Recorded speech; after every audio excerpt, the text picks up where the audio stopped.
So good afternoon everyone. এখন টুটুন দিকে নিয়ে যাচ্ছি ডাক্তারের কাছে।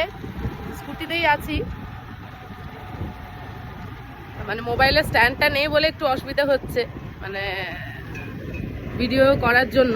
তো এক হাতে ধরেই যাচ্ছি। বেশ এখন ওয়েদারটা ভালোই আছে, মানে খুব বেশি গরম না আবার খুব ঠান্ডা না, হালকা হালকা হাওয়া দিলে তো চালাতে ভালোই লাগে, তাই না? তো এখন ডক্টরের কাছে যাচ্ছি, দেরি হয়ে গেছে। দেখা যাক কতক্ষণে আমরা লাইনটা পাই। মেয়েকে শুইয়ে দিয়ে এসেছি।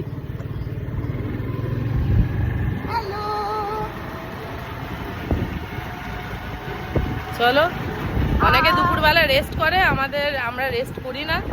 দুপুরবেলা বেরোতে ভালো লাগে, আর দুপুরবেলা কোনো কাজ থাকলে এই পায়েল আমাকে সারাক্ষণ ডাক্তারের কাছে নিয়ে যাওয়া, বকা, এটা করবে না ওটা করবে না। আমার ছোট্ট প্রাণের বোন, আমার ছুচু কুচি কুচি কুচি। তো ঠিক আছে, চলো রাখলাম।